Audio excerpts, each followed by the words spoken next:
பிரகடனம் பண்ணிக்கல. ஆனால் காரிய சித்தியா ஆயிடுத்துங்கிறார். ராமர் யஜ்யத்தை நிறைவேற்றின பிறகு என்னுடைய காரிய சித்தியா ஆயிடுத்துங்கிறார்.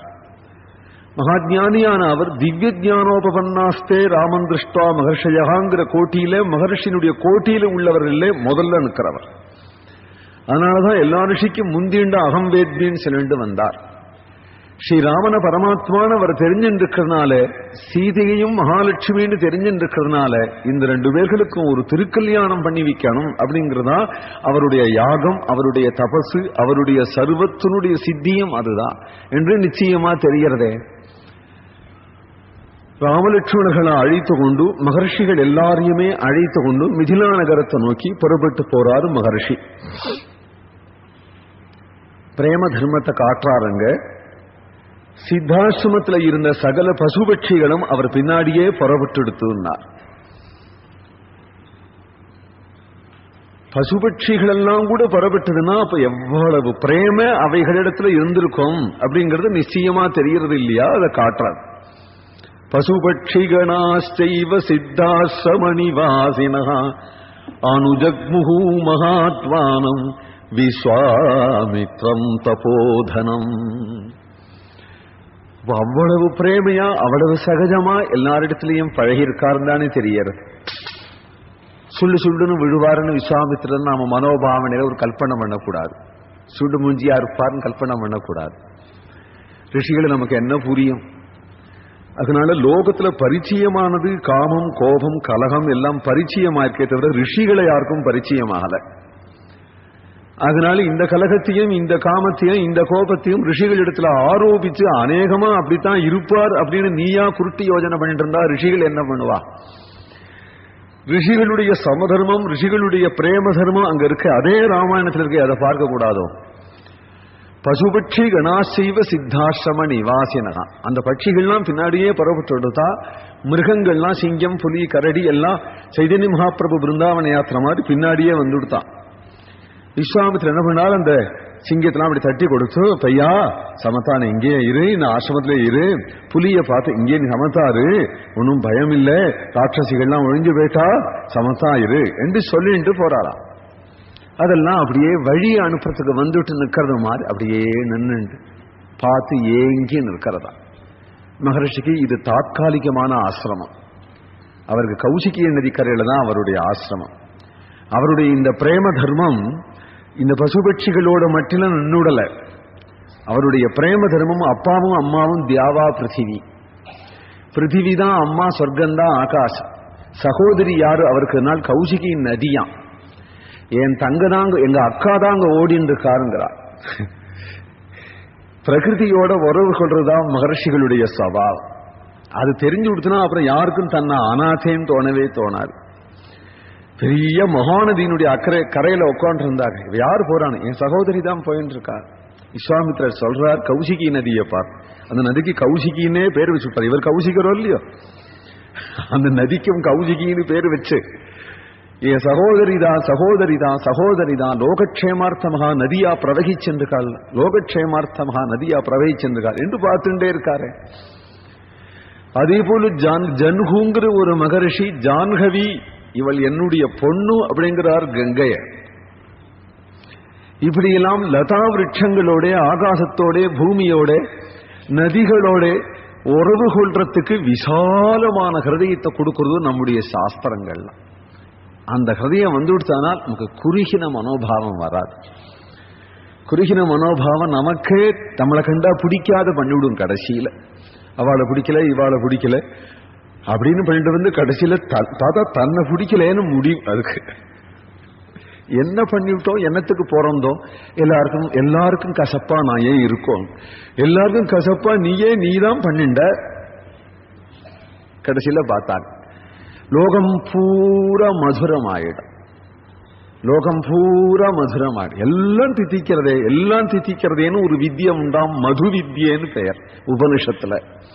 எதுனால் எல்லாத்தையும் பிரம்மஸ்வரூபமா பார்த்துட்டேயானால், எது மதுவெல்லாம் விட மதுன்னு தெரிஞ்சுனுட்டேயானால், எல்லாத்தையும் விட மதுரமானது எதுன்னு தெரிஞ்சுட்டானால், அந்த வெள்ளை கட்டி போட்டா உப்பு கூட தித்திக்க ஆரம்பிச்சிடும். பாகற்காய் கறிக்கு கூட வெள்ளை கட்டி கொஞ்சம் போடுறது உண்டே. அதனால பாகற்காய் கறி கூட தித்திக்க ஆரம்பிச்சிடும். அதுபோல பிரபஞ்சமே தித்திக்க ஆரம்பிச்சிடும் பிரம்மஸ்வரூபத்தை பார்த்தோமானால். விஸ்வாமித்திரர் ராமலட்சுமணர்களை அழைத்து கொண்டு சஞ்சாரம் பண்ணி கொண்டே கங்கா தீரம் வந்து சேர்ந்து விட்டார். போகிற பாதையிலே சோனா நதியின் ஒரு நதி தீரத்துல ஒரு நாள் தங்கினார். அதை தாண்டி கங்கா தீரம் வந்து விட்டார். கங்கை கரையில ஒரு நாள் ராத்திரி தங்கினதும் எந்தெந்த தீர்த்தங்களுக்கு போகிறோமோ அந்த தீர்த்த மகாத்மியத்தை கேட்கணும். தீர்த்த மகாத்மியம் தெரியாம போய் முழுகிறத காட்டிலும் முழுகாதபடியே ஆத்துல தீர்த்த மகாத்மியம் தெரிஞ்சுண்டா போறோம். தீர்த்தங்களுடைய மகிமா அதுதான். கங்கா கங்கேதியோ ப்ரூயாத் யோஜனானாம் சதைரபி முச்சதே சர்வ பாபேபியா விஷ்ணுலோகம் சகச்சதின்னு. கிரகத்துல ஏதோ பைப்புல ஸ்நானம் பண்றோம், கங்கே கங்கே அப்படின்னு நினைக்கிறோம். இல்ல ஷவர் பாத்து சோன்னு கொட்டும் பொழுது அடாடா கங்கையில ஸ்நானம் பண்றாப்புல இருக்கே, ஹரித்வார் மாதிரி இருக்கே எடு நினைச்சு ஸ்நானம் பண்ணா கூட சந்தோஷம் தான். ஆனால் கங்கையில போயிட்டு தோஷம் சொல்றத காட்டலாம்.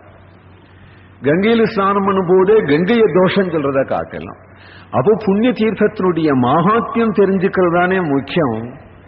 ஞான கங்கைன்னா முக்கியம்.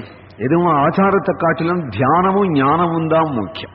வரமைன கங்கா ஸ்நானமே மனசா, தியானமே வரமைன கங்கா ஸ்நானமே மனசா அப்படின்னு விட்டார் தியாகராஜ சுவாமிகள்.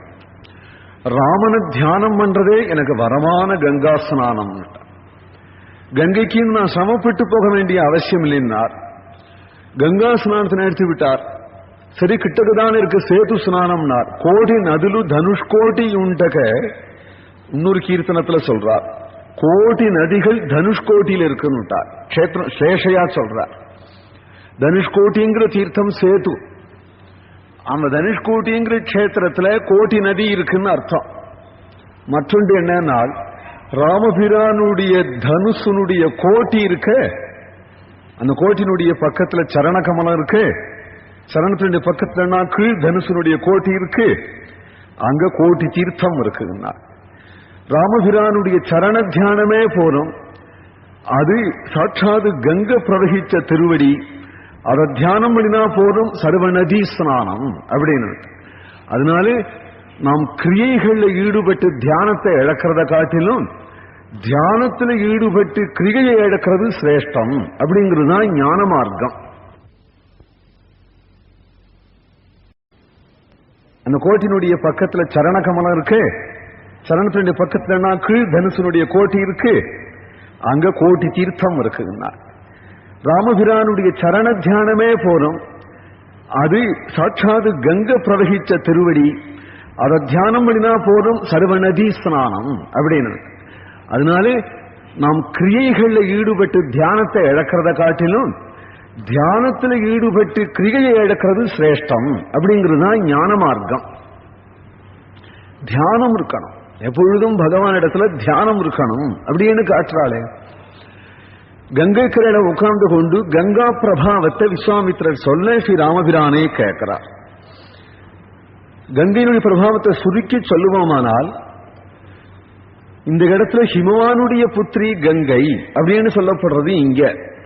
அயோத்தியா காண்டத்துல ராமசுவாமி கங்கை கரையில வந்து நிற்கிறாருங்கும் பொழுதே விஷ்ணு பாதோத்பவா கங்காங்கிறார் வால்மீகி. பூர்வ ரூபம். ஹிமவானுடைய புத்திரியாக சொல்றது அவதாரம். அவளுடைய பூர்வ ரூபம் எங்கனால் பகவானுடைய பாதத்திலிருந்து ஆவிர்வவிச்சவள் அப்படிங்கும் பொழுது திரிவிக்ரமனகா நாராயணன் சர்வ ஜகத்தையும் அளக்கும் பொழுது பிரம்மதேவன் விஷ்ணுவனுடைய பாதத்துல பூஜை பண்ண அப்பொழுது அந்த பாத தீர்த்தமானது கங்கையாக விழுந்தது என்று புராணம் சொல்றது. வாமபாதாங்குஷ்ட நக நிர்பின்னோர்த்வாண்ட கடாக விவரேன அந்த பிரவிஷ்டா யா பாஹ்ய ஜலதாராகா. பகவானுடைய பாதத்திலேன்னு வந்தது விஷ்ணுபதிங்கிற கங்கை. அவளுக்கு அப்ப விஷ்ணுபதின்னு பெயர். பிரம்மாவனுடைய கமண்டலு தீர்த்தம். ஆதாவாதி பிதாமகஸ்ய நியம வியாபார பாத்ரே ஜலம் பஸ்தாத் பன்னகசாயிதோ பகவதகா பாதோதகம் பாவனஹு. பூயசம்புஜடா விபூஷணமணிகே ஜன்ஹோகோ மகர்ஷேரியோகும் கன்யாகா கல்மஷகாரிணி பகவதி பாகீரதி பாதுமா. ஆதிசங்கரருடைய கங்காஷ்டகம், கங்கா மகாத்மியம் பூரா சொல்றார் ஒரே ஸ்லோகத்துல. ஆதாவாதி பிதாமகஸ்ய நியம வியாபார பாத்ரே ஜலம். ஆதி பிதாமகனார் கூடிய பிரம்மதேவனுடைய கமண்டலு தீர்த்தம். பஷ்சாதி பன்னகசாயினஹ பகவதஹ பாதோதகம் பாவனம். கங்கா பிரவாகம் மாதிரியே அந்த சொல் வரிசைகள். பன்னகசாயினஹ பகவதஹ பாதோதகம் பாவனம். பகவன் திரிவிக்ரம பகவானுடைய பாத தீர்த்தம் மகாபிரவாகமகா. அந்த பாத தீர்த்தம் விஷ்ணு பாதத்திலேன்னு உண்டானதுனால விஷ்ணுபதினு பெயர். பிரம்மலோகத்துல ஓடி வராய். பிரம்மலோகம் தாண்டினால் உடனே தபோலோகம், மகர்லோகம். மகர்லோகத்துல தான் துருவசுவாமி இருக்கார். துருவமண்டலம்.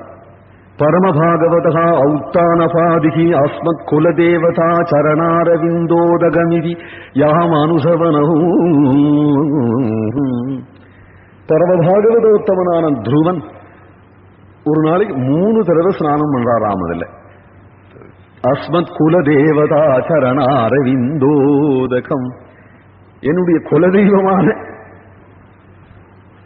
நாராயணனுடைய பாத தீர்த்தம் என்று அதுல ஸ்நானம் பண்றார். அதுக்கு பிறகு துருவனிடத்திலேன்னு ஓடி வந்து சப்த ரிஷிகள் இருக்கிறார்களே அந்த மண்டலத்துல விழ அந்த சப்த ரிஷிகளுடைய ஜடாகலாப ஜூட்டங்களாலே பவித்திரமாறது. பிறகு தேவநகரத்துல விழர். ஸ்வர்க்கத்துல வந்து வியர்வை நாட்டம் இல்லாத திருமேனுடைய தேவதாஸ்திரிகளுடைய அமரி கபரி பாரத்னாலே சுகந்திதமா இருக்கா அந்த கங்கை. கங்கைக்கு அந்தந்த இடத்துக்கு வெவ்வேறு பெயர். ஸ்வர்க்கத்துக்கு மேல ஓடும் பொழுது விஷ்ணுபதினு பெயர். ஸ்வர்க்கத்துக்கு வந்த பிறகு மந்தாகினின்னு பெயர். பிறகு ஸ்வர்க்கத்தில் இருந்து பூமிக்கு வரணும் கங்காதேவி. யார் தபசு பண்றால்? பகீரதன், சூரிய வம்சத்து ராஜா. சூரிய வம்சத்திலே சகர சக்கரவர்த்தின்னு ஒரு ராஜா இருந்தார். அஸ்வமேத யாகம் பண்ணினார். குதிரையை கொண்டு போயிட்டான். தாரக மந்திரம் ஜபம் பண்ணினாதான் இந்திரன் மாலையை கொண்டு போக மாட்டான். பாக்கி என்ன புண்ணியம் பண்ணினாலும் கெடுப்பர். தபசு பண்ணினா ரொம்ப ஊர்வசியை அனுப்பிச்சு கெடுத்து விடுவன். கர்மா பண்ணினா குதிரையை கொண்டு போடுவன். வேற ஏதாவது அனாச்சாரத்தை உண்டாக்கி கெடுத்து விடுவன். தாரக மந்திர ஜபம் பண்ணினா ஒன்னும் பண்ண முடியாது இந்த வயலால. அதனால எட்டகண்ணு நிற்கிறத தவிர இந்திரன் குதிரையை கொண்டு போயிட்டான்.